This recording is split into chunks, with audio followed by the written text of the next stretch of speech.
प्रभु, आपको छोड़कर हम कहाँ जाएं? आपके वचनों में ही अनंत जीवन है। हम भी प्रभु की उपासना करना चाहते हैं, क्योंकि वही हमारा ईश्वर है। हमारा जीवन चुनावों अथवा चुनौतियों से भरा पड़ा है। हर एक दिन, हर एक क्षण के जीवन में हमें चुनाव करना पड़ता है। या तो हम अच्छाई अथवा भलाई का चुनाव करते हैं, या तो हम बुराई अथवा हानि का चुनाव करते हैं, अथवा हम कुछ भी नहीं करने का चुनाव करते हैं। चुनाव करना हमारा व्यक्तिगत मसला है। यह हमें हमारी स्वतंत्रता को दर्शाता है।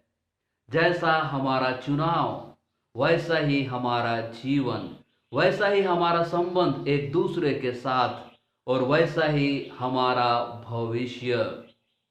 योशुआ ईश्वर के द्वारा किए महान कार्यों का बखान करते हुए लोगों के सामने यह चुनौती रखते हैं।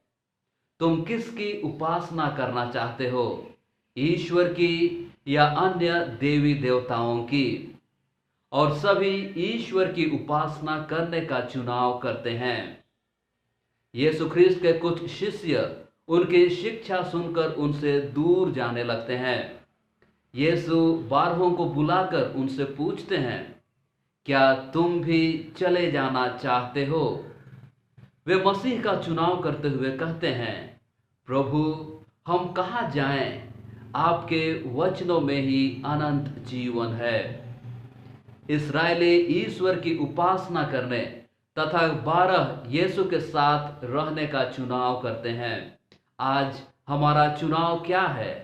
क्या हम ईश्वर की उपासना करना तथा 12 की तरह मसीह का चुनाव करते हैं, अथवा किसी और का?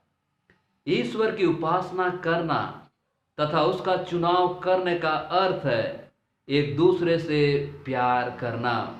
जिस प्रकार मसीह हमसे प्रेम करते हैं, यहाँ तक कि उन्होंने अपने प्राण हमारे खातिर अर्पित कर दिए।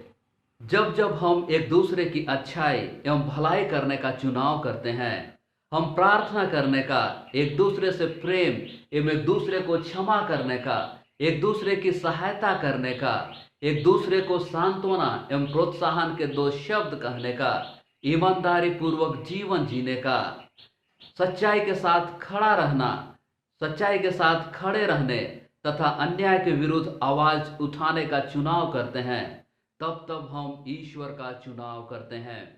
और जब जब हम एक दूसरे की बुराई अथवा एक दूसरे की हानि पहुंचाने का चुनाव करते हैं, एक दूसरे से बदला लेने का चुनाव, मनमुटाव रखने का चुनाव, दूसरों का ख्याल न करने का चुनाव, झूठ बोलने, चोरी करने का चुनाव करते हैं, तब तब हम अंधकार का, अन्य शिष्यों की तरह मसीह से दूर चले जाने का चुनाव करते हैं।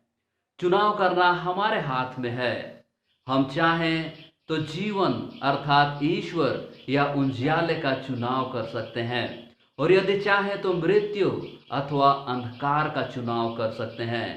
परंतु इस चुनाव में हम हमेशा याद रखें, यदि आज हम ईश्वर के साथ रहने का चुनाव करेंगे, तो मृत्यु के बाद भी हम ईश्वर के साथ ही रहेंगे। और यदि आज हम ईश्वर से दूर रहने का चुनाव करेंगे, तो शायद हमारी मृत्यु के बाद भी हम ईश्वर से दूर ही रहेंगे। यदि आज हम मसीह के साथ हैं, तो कल भी हम मसीह के साथ ही रहेंगे। यदि आज हम मसीह से दूर हैं, तो हो ना हो कल भी हम मसीह से दूर ही रहेंगे। अतः चलिए हम चुनाव करें ईश्वर के साथ रहने का, ईश्वर के निकट रहने का, ईश्वर का जीवन जीने का, जिससे कि हम कल के दिन में भी ईश्वर के साथ रह सकें।